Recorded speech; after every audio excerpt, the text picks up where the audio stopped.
Hey everybody, Mrs. Becker here, and I am checking in on you to see how your probability projects are going. I know having a project in Algebra 2, it's kind of an unusual thing. You are used to book assignments and worksheets and tests and quizzes. And now this week, you're doing a fun project. So I hope you're excited. I hope you are able to just relax and really enjoy it. The reason why I gave you a project is I want you to have the opportunity to be silly and to be creative and to just have fun. And guess what? You get to color.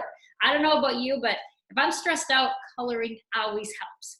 And so I know this project, it is there just to give you an opportunity to kind of relax and continue to work with probability. Now, I do understand that projects in math, they are a rare thing. And so as you are reading through the directions, you're probably coming up with a lot of questions because you want to make sure you do this right. Okay, I get that. I totally was there back in high school. Projects were fun, but they did cause some anxiety because I always wanted to make sure that I understood the directions. So this video, I'm going to go ahead and go through the directions with you just to hopefully ease up any anxieties and allow you guys to just have fun with this project. So I'm going to go ahead, share my screen, and let's go through these directions. Okay, so you are, let me go right here. Okay, so what you're doing is a probability project because we just finished our chapter on probability.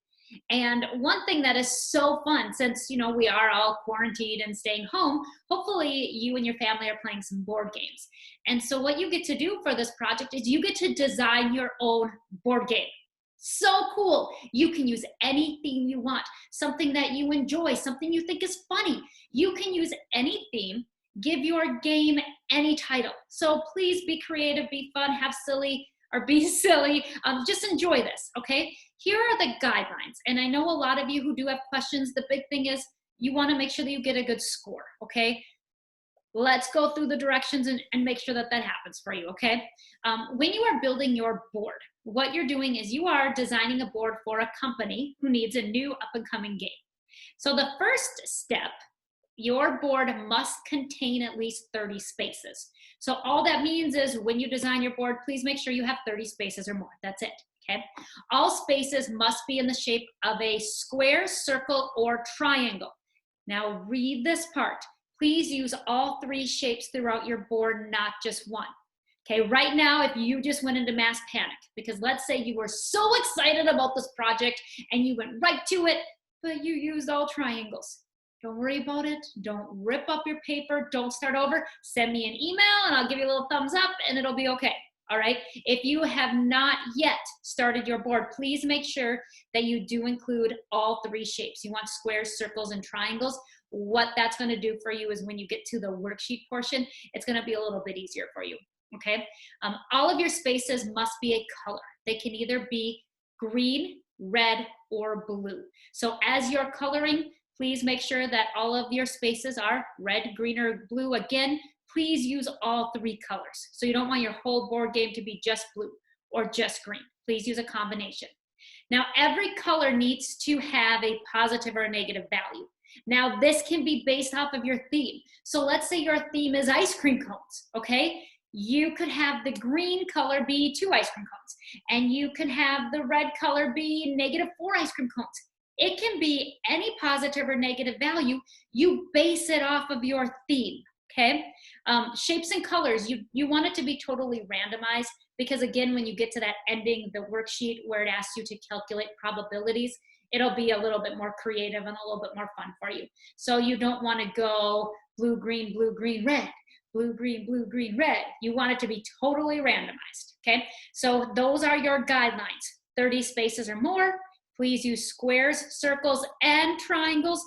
If you already created your board and you did not do this, just send me an email, okay? It's okay, do not start over. This is supposed to be relaxing, okay? Make sure that you use red, green, and blue, all three colors. All of your colors need to have positive or negative values. It can be anything, okay? Anything that matches your theme, and then all of your shapes and colors randomized. Now, how are you going to get your grade for this?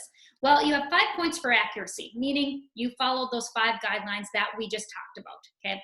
If you follow all 5 guidelines, you get 5 points. Let's say, oops, you missed one. It's okay. You still get 4 points. So if you just go ahead and look at the grading rubric, it kind of walks you through everything. Effort and creativity, I'm giving you 10 points.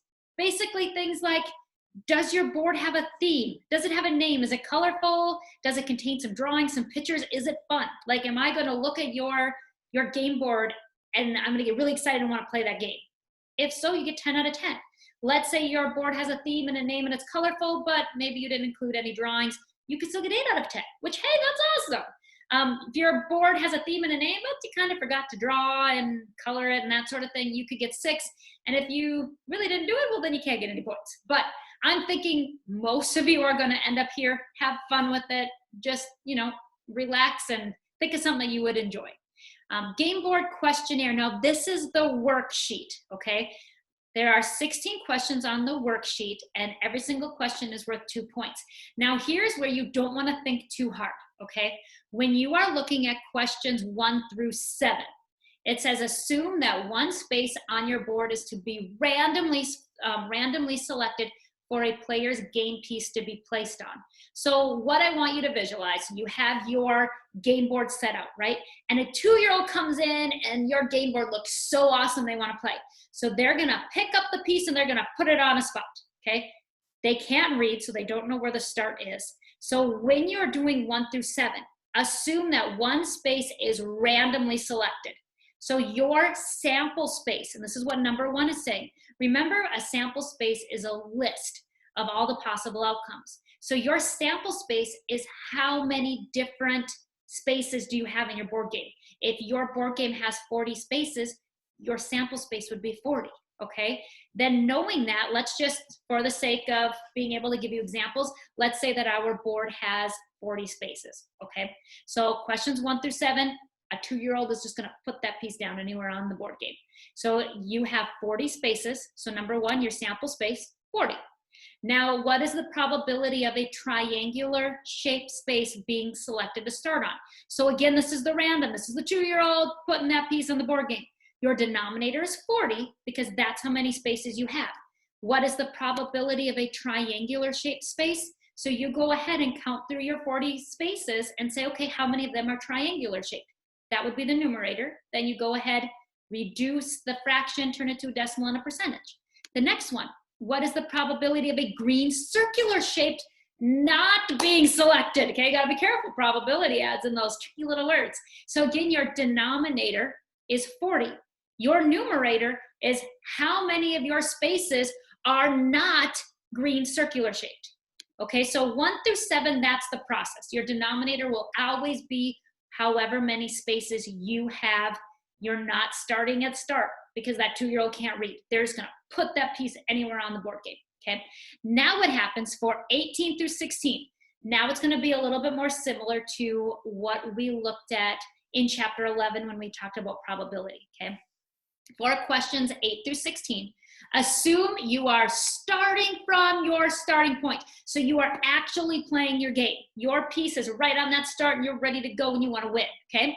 You are rolling 2 standard dice in order to move. So remember when we talked about rolling 2 number cubes, there were 36 different options of what could happen, because you could have a 1 and a 1 or a 1 and a 2, and we listed out all those things. So what's happening is you're actually playing your board game that you created, way cool, and you're rolling 2 standard number cubes. So what happens is it says you're gonna roll 2 dice in order to move your game piece, the number of spaces totaling the sum. So you roll your 2 number cubes, you add up the numbers, and you move your piece. Okay, so knowing that, when you're answering the questions, because you are rolling 2 number cubes, the least amount that you are going to be moving would be 2, because the smallest you can roll is a 1 and a 1. 1 plus 1 is 2.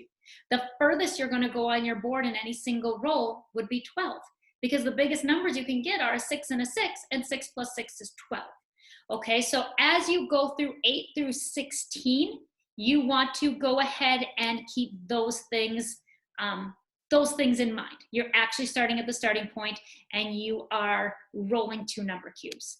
Okay, so I hope that helps a little bit. If you have any questions, let me know. Again, this project is there to help you relax, bust out that creativity, be silly, have fun, and guys, just enjoy it. Again, if you have any questions, feel free to let me know. I hope you're enjoying your probability project. I'll talk to you soon. Bye.